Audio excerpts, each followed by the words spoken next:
Hey, thanks for tuning in. This is Jesse from Jesse's Garage and Adventures. I've got some pretty exciting news. I've had a YesWelder TIG welder for a while. It's actually worked out great for me, so I finally made the plunge and picked up one of their cheaper MIG welders. It's a YWM-160. We're going to go ahead and open it up, see what's inside, and here in a little bit we'll go ahead and take it out to the garage, do some welding with it. We'll see how it turns out. Right now I don't have a CO2 bottle for it or argon mix. I could use my TIG welder, but I think for today we're just going to try out flux core because I feel like that's what most DIYers will be using. So as you can see here on the box, there's a little bit of shipping damage. Hopefully that doesn't really mean anything inside the box is damaged. We're going to go ahead and open it up and take a look. So this also does lift TIG. I've already purchased and I already own and used a high frequency start TIG machine. I didn't really buy this unit for the multi-process abilities, but they can do it. I've purchased this strictly for MIG welding. So let's see what we have here. Alright, so in the box we have our grounding cable. Seems a little thin, but this was a cheap welder, so, I mean, kind of to be expected. So this looks to be our roller. It's got two knurled bits, and then it's got our nozzle ends. It's got an instructions sheet with your settings, and then there appears to be a user manual in here. This looks to be our gas line for if we're going to use a gas bottle. You've got your 120 to 220 adapter, and then your arc welding torch, or whatever you want to call it. Like I said, I've already got a multi-process unit, and it's one of YesWelder's top of the line ones, so I really don't see myself using this very often. But I may just to go ahead and make sure that everything works and to give you more of a comprehensive view on what this machine can do. Something I really do like about the YesWelders is that they come ready to use 220, and then you use the adapter to adapt down to 120, which to me means everything's inside of it's built a little thicker because what it's actually designed to use from the start is 220. I've never taken it all apart to verify that, but that's just how I feel.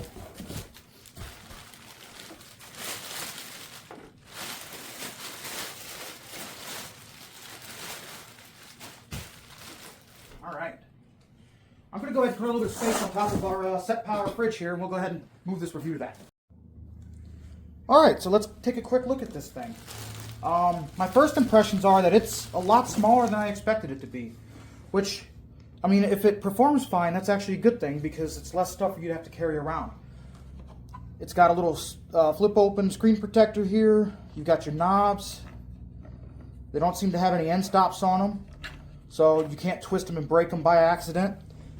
If we look down here, you've got your positive and negative electrode, and then your MIG torch or lead seems to be built into the unit. I'm not sure if that's actually removable, which, like I said, for me, I'm purchasing this strictly to be a MIG welder, so that's not a big deal for me. But if you're using it as an arc welder or a TIG welder equally as much as a MIG welder, that may be an issue for you.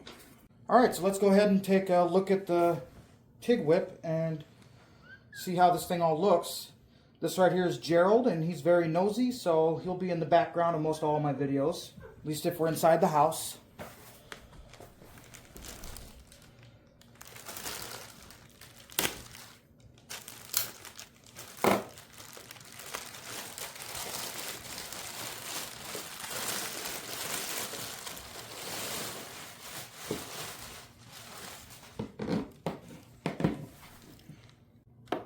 So from what I've seen, you can either move this to be in here, or you can move it to be over here. And that will either give you positive or negative electrode, depending on the type of welding you're doing. I know that some flux core welding and shielded gas MIG welding like different things. So that gives you a little bit more functionality here. And then, as I stated, this is not removable. So if you really want like a split use, this really might not be the unit for you. With my 2050 is the model TIG welder that I have, I believe. It has everything is removable, but it's not a MIG welder, which makes more sense. It's a lot easier to remove everything from the front. But I'm going to go ahead and open up the side here, and we'll take a look at what's going on there.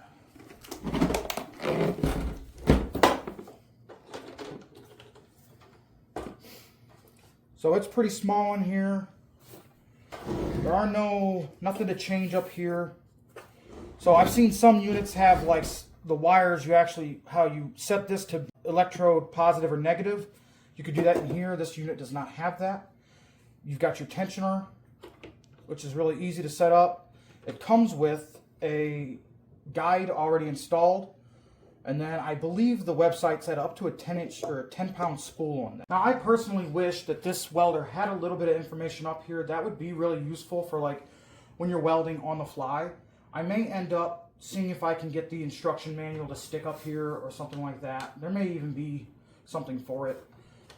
I'm also one of those welders that generally doesn't use the preset things. I just kind of wing it and see how it's feeling, and I'll change the wire speed or the heat depending on what I think it requires. We'll go ahead and spin this around to check out the back. So on the back, it's very simple. You've got your fan, an off and on switch, and then your gas in, and then here's your wire, your actual power cable. Really not a whole lot to be seen here. So that's what we have. Here in a little while, I'll take this into the garage and we'll go ahead and test it out and see how it works. See you out in the garage. Alright guys, just got into the garage, got everything cleaned up. Forgive me, the heater's running. It's pretty cold. It's about 15 degrees outside. It was -2 this morning, so it's far too cold. But alright, let's go ahead and take a look at this thing.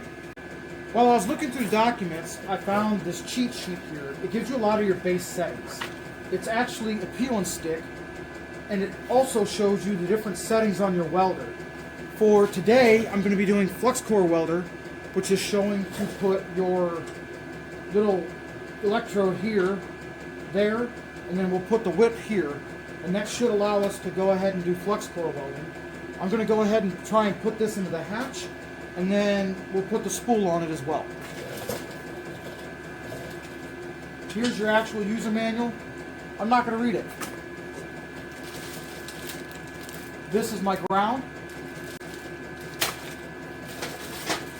This is your 220 adapter. We will end up using this. I got 220 just off camera. And then something else I should cover is this is my 2050.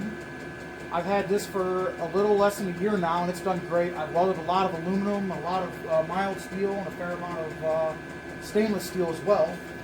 If you look here, I've got a lot of straps. I mean, I'm not a great welder, but I can get it done. I've covered this thing as well, which today we're probably going to go ahead and weld on this a little bit. I've got a lot of other strap steel down here. Pro tip is when you're looking for practice metal, oftentimes if you can find a fabricating shop not too far away from you, they'll either give you for free or very cheaply charge you for scrap, practice metal. So let's go ahead and put this sticker on here.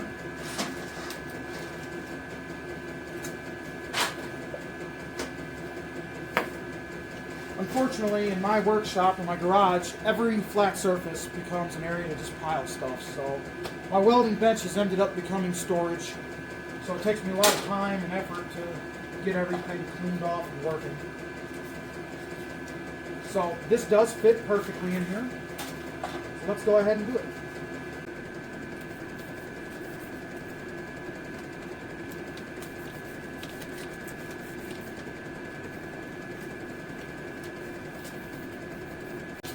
Okay, so now we've got all of our welding settings conveniently right here. We'll go ahead and open up our spool.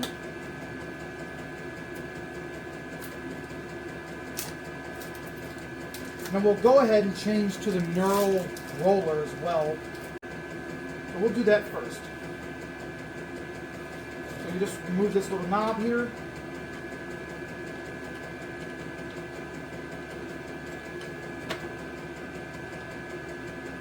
And then this has two different sizes in it.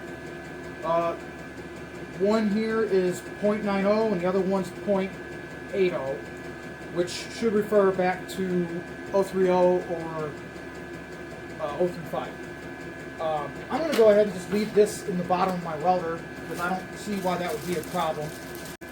And then this little roller is just knurled, or not knurled, but keyed. This one is knurled actually. So we're going to figure out which size we want. I think I'm running 030 flux core today. So we're going to go with the smaller size, which would be the smaller size inside. And then we'll find the key on the shaft, place that on there, put the knob back on.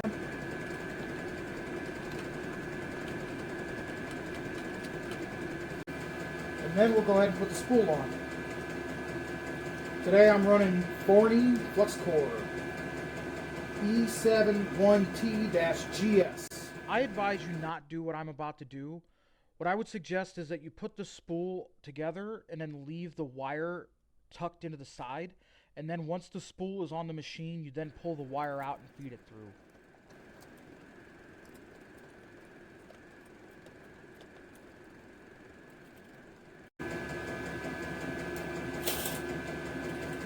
Actually, I knew better than that. You're supposed to.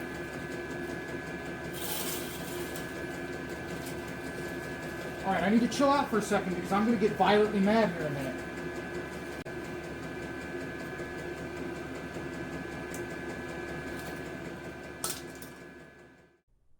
For this part, you just simply insert your MIG wire into the machine and then slide it through the guides, and then you'll just click down the tensioner.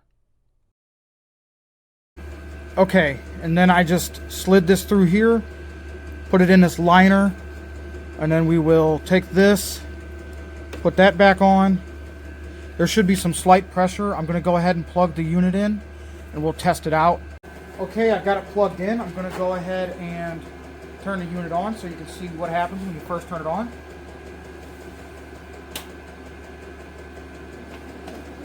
Okay, so now that the unit's turned on, what I did was I left it in MIG, and I clicked this till we got to gasless.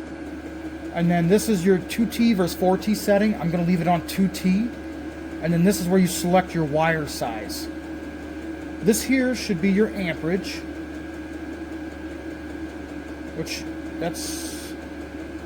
I'm sorry, this is your voltage.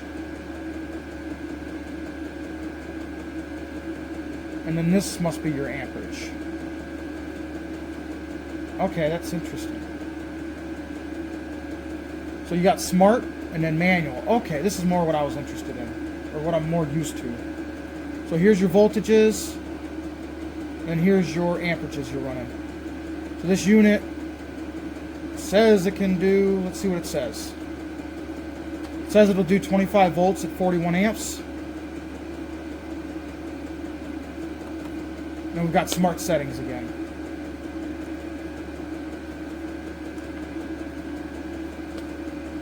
And then just to show you guys, that's 2T versus 4T, and then 030 versus 050. First, we're going to remove this tip, and then remove this.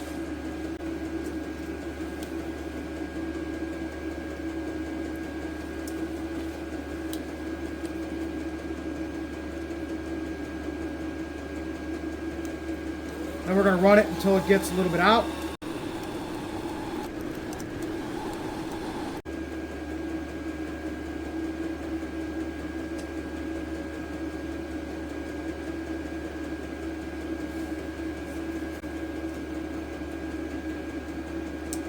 With flux core, you don't necessarily need this tip, but I'm going to go ahead and put it on. And then what I'm going to do is I'm going to set up the friction on that knob.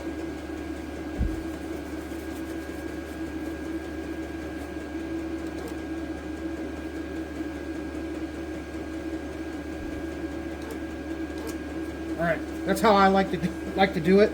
Everybody's can have their own way to do it. I'm going to cut this line a little shorter.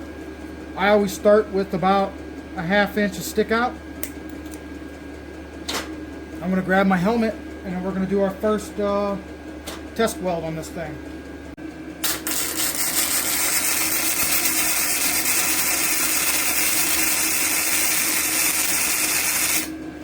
Alright, that's our first little test weld. Let's grab a wire brush and we'll clean it up a little bit. And that's what we have. It's a little bit cold in my opinion. Alright guys, so I didn't know the thickness of this metal and the smart settings were kind of messing me up. So I went ahead and switched it over to the manual settings and I had a lot more luck. And I'm going to do this more like I would actually weld exhaust together, so I'm going to tack it and then try and fit it up real nicely.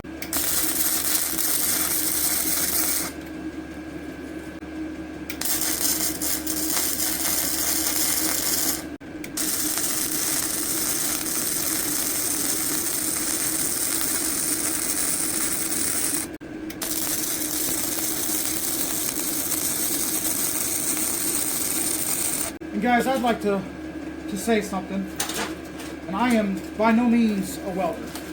I can get it done, I can stick metal together, but I am by no means a professional or even close. I've been welding on hobbies and a little bit at work to generally just make exhaust systems or brackets for machinery, but beyond that, I have no training. I've never been through any course. Well, I've been through one fabrication course when I was in college, but I don't have any certificates or anything like that. So I could be telling you guys completely wrong. This is just my take on everything.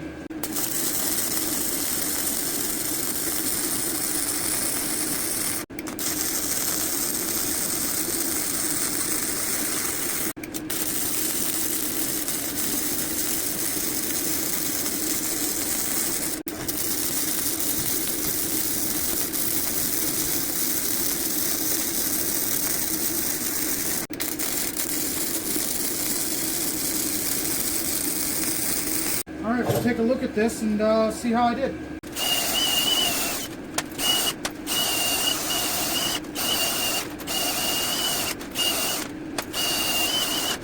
Alright guys, let's take a look at how I did. So it's definitely not beautiful, but I would say it would hold fine. Now a lot of this is me, some of it could be the welder. But, you know, for a welder that I got off of Amazon for around $160, I'm not mad at it.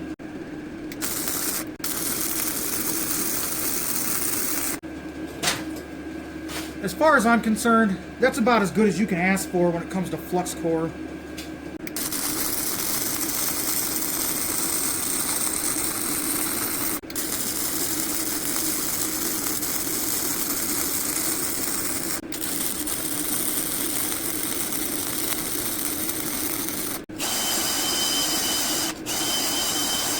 So once you spend a little bit of time, you can really get these welds looking pretty decent. I mean, this is flux core, so I can't complain about that at all. I just got to spend some time to figure out the settings on it. I'm still working on it.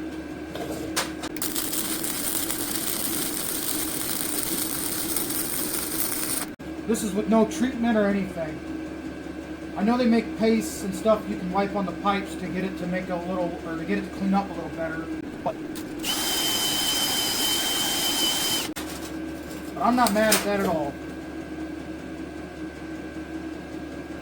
Yeah, the penetration inside the pipe looks great now. So I was just welding a little too cold for most of all that. Alright guys, I just got back inside from welding. It was just too cold. My feet were freezing. The heater works, but it's hard to keep going while I'm doing things and trying to record them because they're loud. Overall, I really do like the welder, especially for the value. Like, I mean, I think I got it for like around $160 and it was $20 for a spool of wire. I mean, it could really get you into a lot of crafts and doing things around the garage. I'm personally going to be getting a bottle for it here pretty soon and then just using normal gas shielded MIG. I have a project coming up here that I want some nice and like really good welds for. So hopefully this machine works out for that.